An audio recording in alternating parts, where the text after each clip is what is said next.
फातिमा की रानी माँ, प्रभु यीशु की माँ, आसरा तू ही है माँ।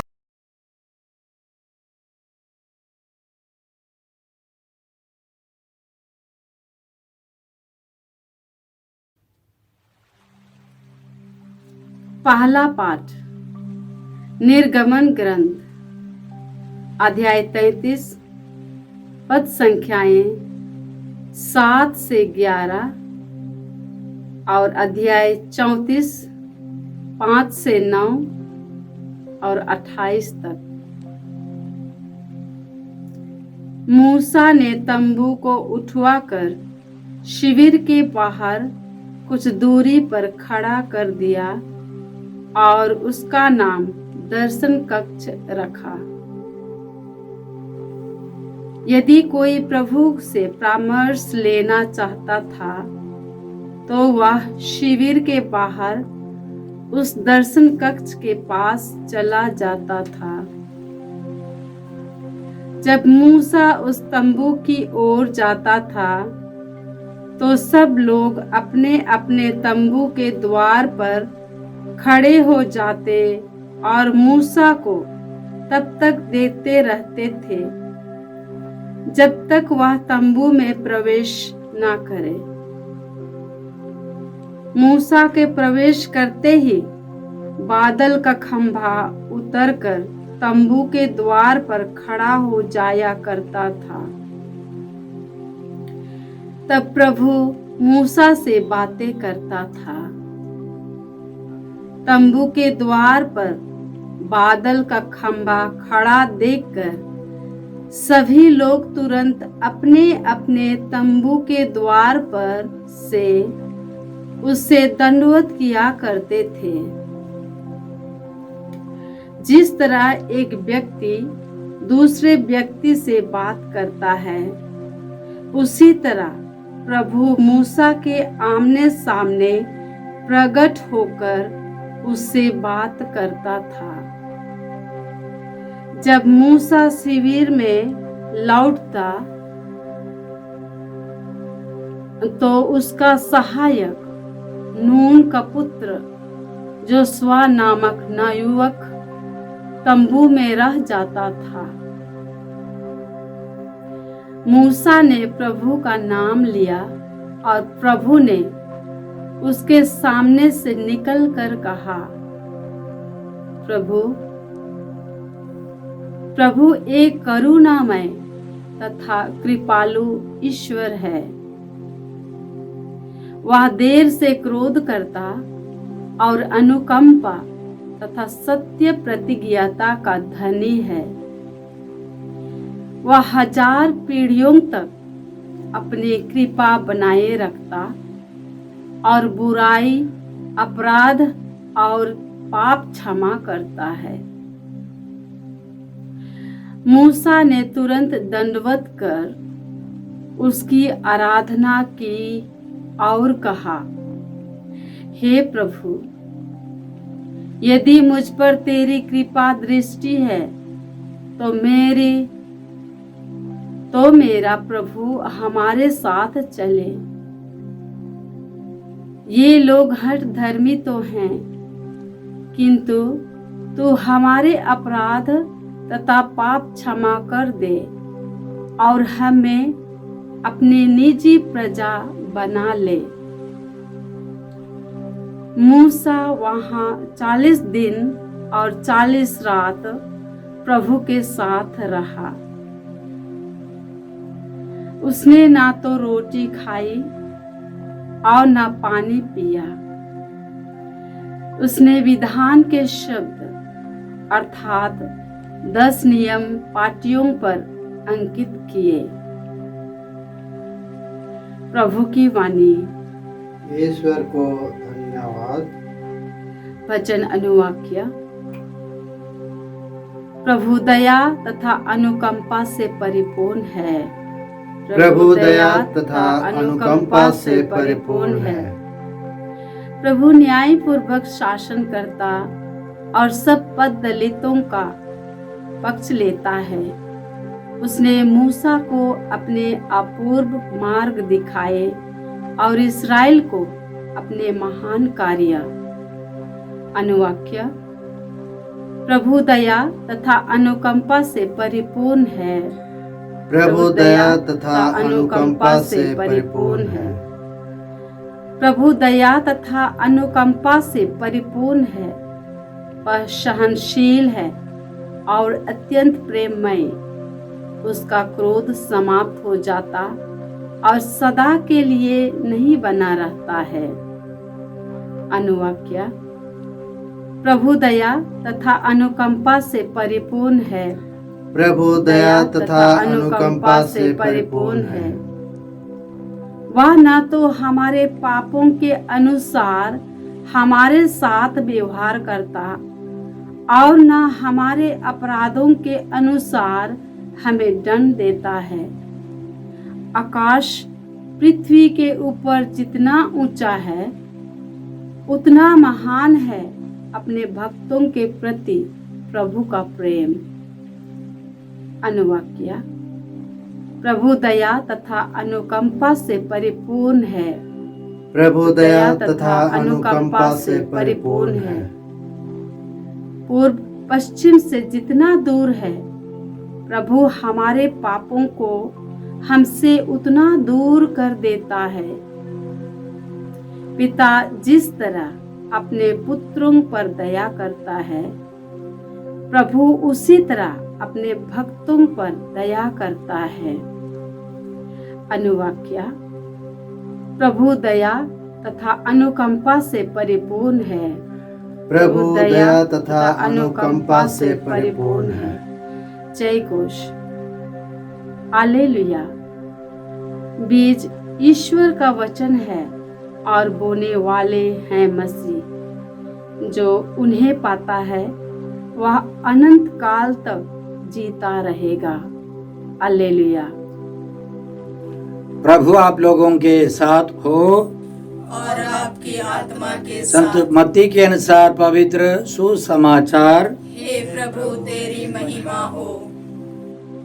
अध्याय 13 और संख्याएं 36 से 43 तक। यीशु लोगों को विदा कर घर लौटे।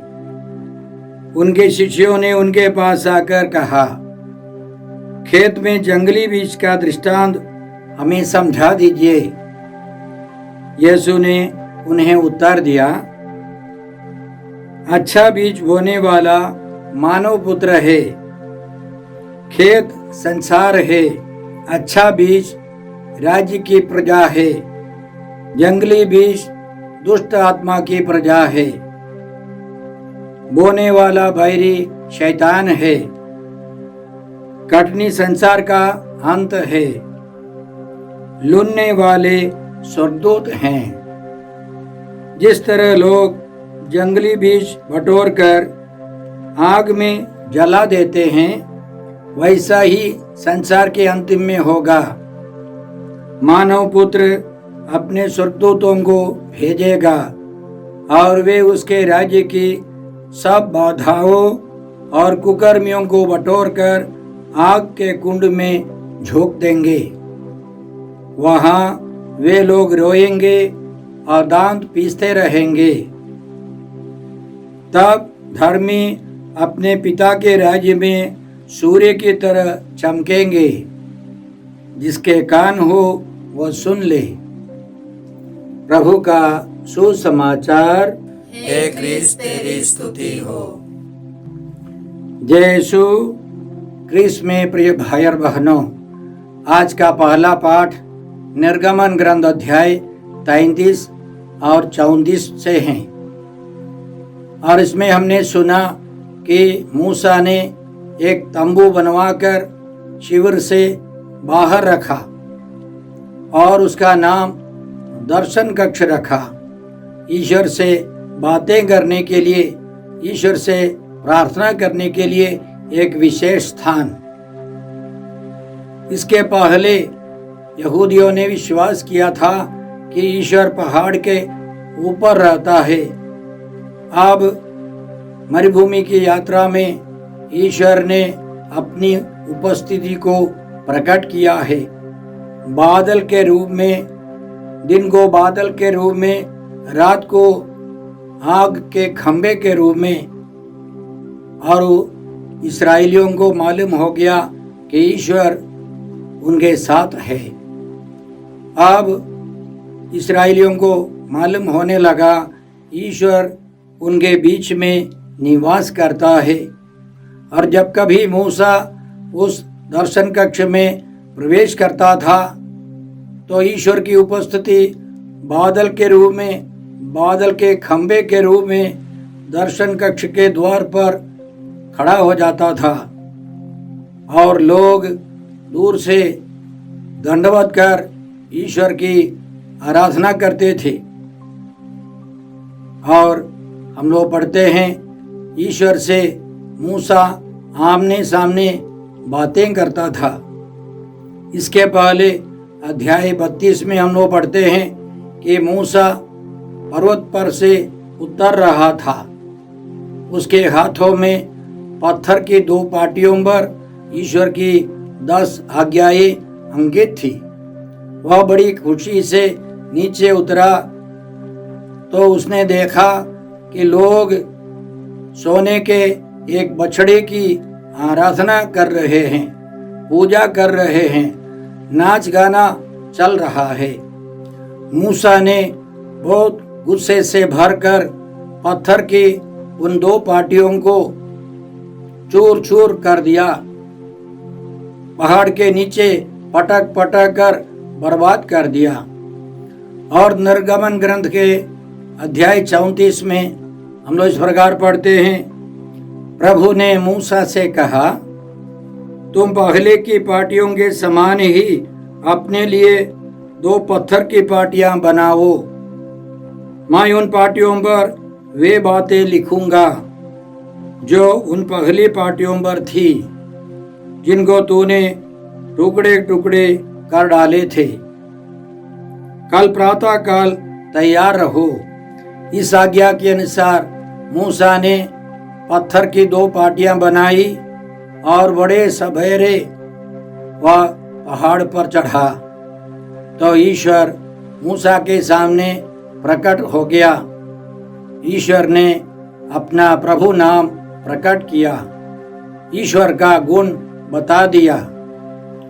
प्रभु ने मूसा से अपना गुण, अपना स्वभाव बताया। प्रभु एक करुणामय तथा कृपालु ईश्वर है।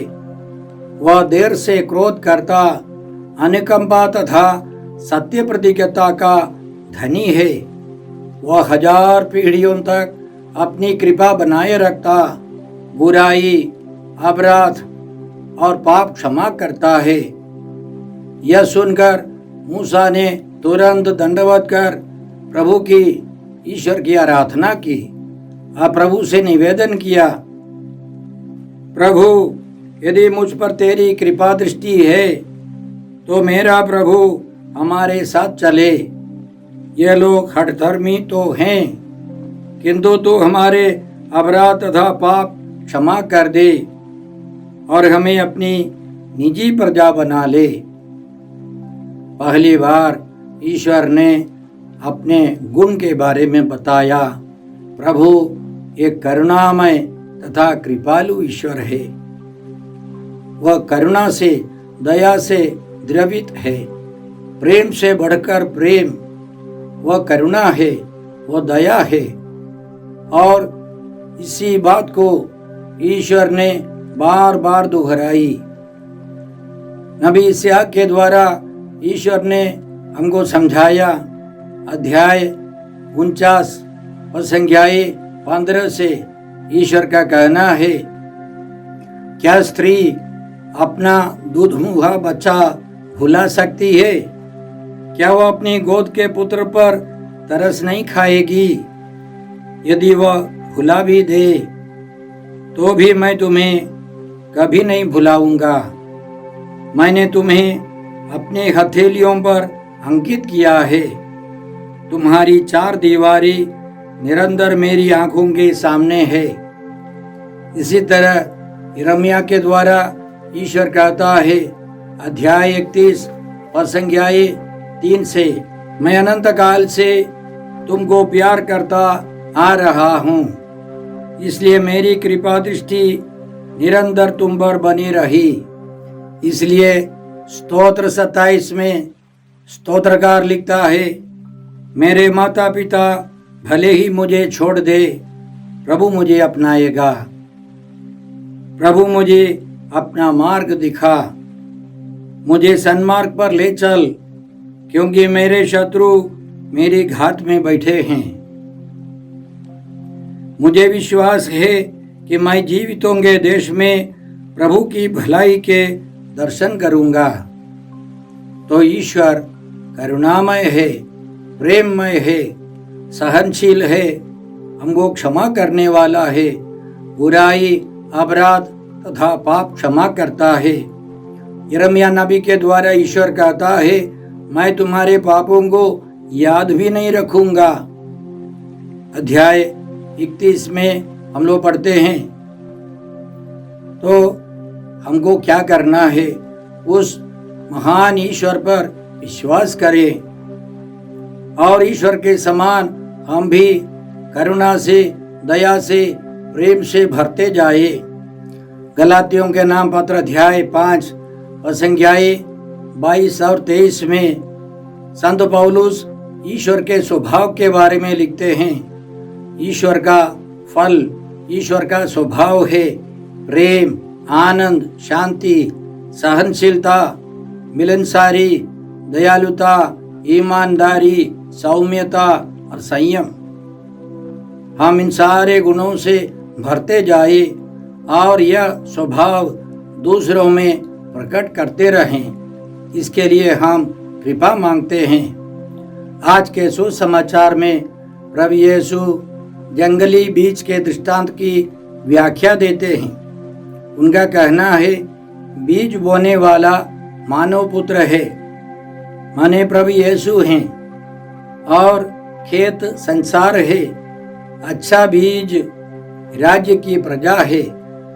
संत मत्ती ईश्वर नहीं लिखते हैं। राज्य माने ईश्वर का राज्य, ईश्वर की प्रजा अच्छे बीज हैं, और जंगली बीज शैतान की प्रजा है। जंगली बीज बोने वाला शैतान है, और कटनी इस दुनिया का अंत है। लूटने वाले स्वर्गदूत हैं। वे सब भले और बुरे सब लोगों को एकत्रित करेंगे और बुरे लोगों को बटोरकर आग के कुंड में डाल देंगे। उनका विनाश होगा। न्याय के दिन अच्छे लोग और बुरे लोग अलग हो जाएंगे। धर्मी अनंत जीवन में प्रवेश करेंगे। प्रभु का कहना है, तब धर्मी अपने पिता के राज्य में सूर्य की तरह चमकेंगे। सूर्य की तरह महिमा के साथ वे स्वर्ग में प्रवेश कर अनंत काल तक ईश्वर की स्तुति आराधना करते रहेंगे। उनका पूरा व्यक्तित्व महिमान्वित हो जाएगा। कलीसिया सिखाती है और बाइबल भी हमें सिखाती है कि इस दुनिया के अंतिम में हमारे नश्वर शरीर से अनश्वर महिमान्वित शरीर जी उठेगा। पूरा व्यक्तित्व महिमान्वित होकर सूरज के समान चमकते रहेंगे। हम लोग महिमा का जीवन बिताएंगे। यही बात संत पौलुस फिलिपियों के नाम पत्र में समझाते हैं। वह इस प्रकार है। फिलिपियों के नाम पत्र अध्याय 2 पद संख्याएं 14 से हम लोग इस प्रकार पढ़ते हैं। आप लोग भुनभुनाए और बहस किए बिना अपने सब कर्तव्य पूरा करें, जिससे आप निष्कपट और निर्दोष बने रहें और इस कुटिल एवं पथभ्रष्ट पीढ़ी में ईश्वर की सच्ची संतान बनकर आकाश के तारों की तरह चमके और संजीवन शिक्षा प्रदर्शित करते रहें। संत पौलुस लिखते हैं कि ईश्वर की संतान बनकर आकाश के तारों की तरह चमके। वास्तव में यीशु जो कह रहे थे वही संत पौलुस दोहराते हैं। सूरज एक छोटा तारा है, उससे बड़े बड़े तारे भी है। सूरज एक तारा है। जब हम लोग समझे कि हम लोग सूरज के समान चमकते रहेंगे या तारों के समान चमकते रहेंगे, एक ही बात है, हम महिमान्वित होकर अनंत जीवन में प्रवेश करेंगे। भाई और बहनों, कई लोग शिक्षा देते हैं कि सभी लोग स्वर्ग जाएंगे। यह गलत धारणा है, गलत शिक्षा है। कलीसिया की शिक्षा नहीं है, प्रभु यीशु की शिक्षा नहीं है। यदि सबके सब विधर्मी और धर्मी सभी अनंत जीवन में प्रवेश करेंगे तो शैतान और ईश्वर के बीच में कोई फर्क नहीं है। शैतान ने आदम हेवा को भड़काया ईश्वर के समान बनने के लिए, और परिणाम यह हुआ कि वे ईश्वर से अलग हो गए। उनकी जो कृपा थी वो सब नष्ट हो गई। शैतान हमको बर्बाद करने के लिए आता है। यीशु आए हैं हमको जीवन देने, परिपूर्ण जीवन देने के लिए। इसलिए हम प्रभु यीशु की बात माने, अनंत जीवन के लिए अपने को तैयार करें। हम प्रतिदिन प्रार्थना करें, पारिवारिक प्रार्थना में भाग ले। रविवार को कम से कम सामाजिक प्रार्थना में, मिस्सा बलिदान में भाग ले। समय समय पर पाप स्वीकार कर तैयार करके अनंत जीवन में प्रवेश करना है। हमारी आयु की अवधि 70 वर्ष है। स्वास्थ्य अच्छा है तो 80 वर्ष। हम अपनी अधिकांश आयु कष्ट और दुख में बिताते हैं।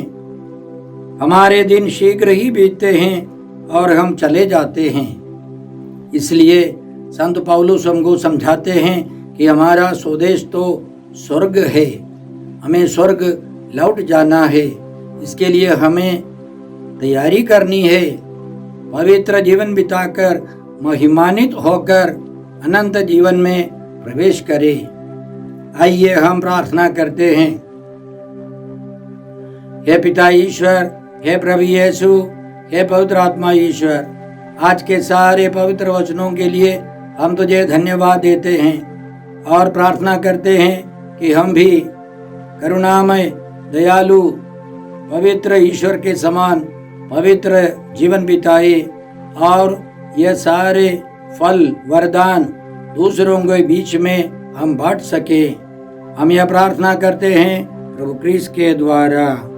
हमारे प्रभु यीशु क्रिस्त की कृपा, ईश्वर का प्रेम और पवित्र आत्मा का साहचर्य आप सबों को प्राप्त हो। आमीन।